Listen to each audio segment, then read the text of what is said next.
मूत्राशय मुद्रा जलदरनाशक मुद्रेप्रमाणेच ह्याचे गुणधर्म असतात।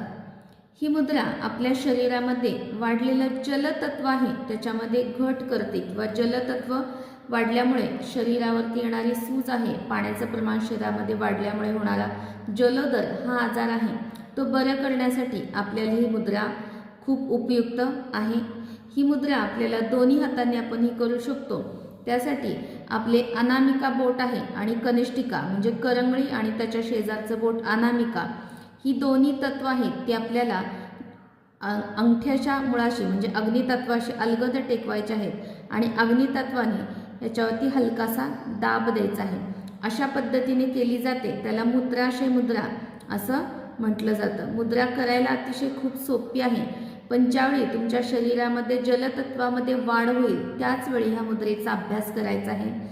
सर्दीमुळे नाक वाहत असेल किंवा नाकातून पाणी गळत असेल, घसा दुखत असेल, कफ झाला असेल, खूप प्रमाणामध्ये कफ पडत असेल त्यावेळी ही मुद्रा करायची आहे।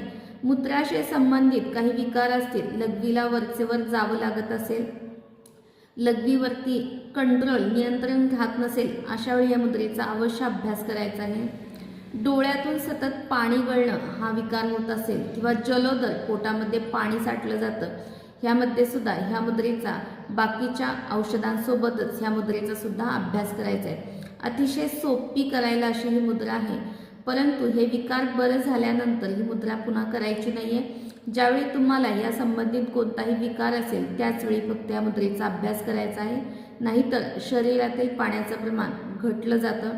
म्हणून ही मुद्रा आजार बरा झाल्यानंतर ह्या मुद्रेचा सराव आपल्याला नंतर बंद करायचा आहे।